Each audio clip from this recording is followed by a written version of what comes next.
उसके बाद विष्णु जी ने 7 पहले पुरुष बनाए, जैसे मनु मानते हैं ना, मनु के पहले सप्त ऋषि बने, वो 7 ऋषि हैं। और उन्होंने ही वो जो 4 वेद है, अथर्ववेद, यजुर्वेद, सामवेद, ये 4 वेद लिखने वाले ये सप्त ऋषि हैं। इनकी अलग अलग, इनमें अलग अलग ज्ञान था और इन्होंने अलग अलग तरीके से उस ज्ञान को दिया और इन्होंने ही फिर दुनिया चालू की। तो इन सप्त ऋषि के ही क्लैंस चल रहे हैं अभी तक सारे, हम सब जो हैं। तो उसके नीचे अब जैसे जमदागिनी एक ऋषि थे जो परशुराम के पिता थे, तो वो एक क्लैन से आते हैं। कश्यप एक ऋषि थे, कश्यप की बहुत सारी वाइफ्स में से एक वाइफ थी कद्रू।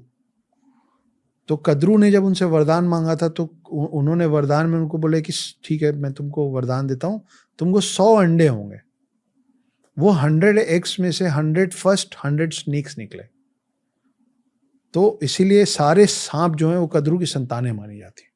तो ये जो सप्तऋषि हैं वो उन्होंने ही, वैसे बनाने वाले ब्रह्मा है, क्रिएटर इज ब्रह्मा, लेकिन ब्रह्मा को भी उस सृष्टि को बनाने में और उसको कंटिन्यूसली चलाते रहने में जिन लोगों की मदद चाहिए, उनमें जो फर्स्ट 7 हैं वो सप्तऋषि हैं।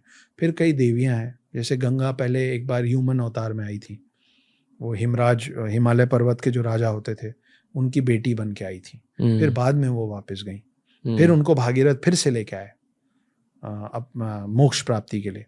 तो ये अलग अलग कहानियां हैं, लेकिन हाँ, ये सप्तऋषि जैसा कि आपने कहा करेक्ट है। ऐसी हम लोगों की सबकी मान्यता है कि सप्तऋषि ही दुनिया का सुचारू रूप से उसको चलाने का काम, आपको राइट पाथ पे रखने का काम, ये सारे उपनिषद, ये सब इनका लिखा। उपनिषद भी बड़ी इंटरेस्टिंग चीज़ है।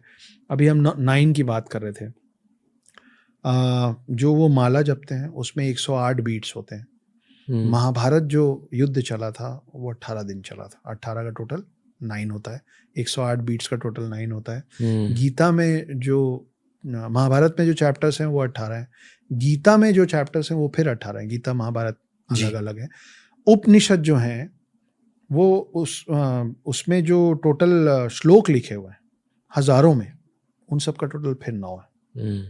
तो ये सब चीज़ें हम जो बात कर रहे हैं ना रणवीर, ये सब आपस में जुड़े हुए बस। लेकिन हम लोग का जो ब्रेन जो अभी कुछ परसेंटेज काम करता है, वो अभी हमारा ब्रेन इतना इवॉल्व नहीं हुआ है कि हम इन सब चीज़ों का कनेक्शन समझ पाए। इसीलिए हम लगातार स्पेक्युलेट करते रहते हैं। हमको कभी कुछ सही लगता है, कभी कुछ सही लगता है, पर हमको सही भी इसलिए लगता है क्योंकि हमको लगवाया जाता है। वो ये हम नहीं करते, वो भी वहीं से आता है।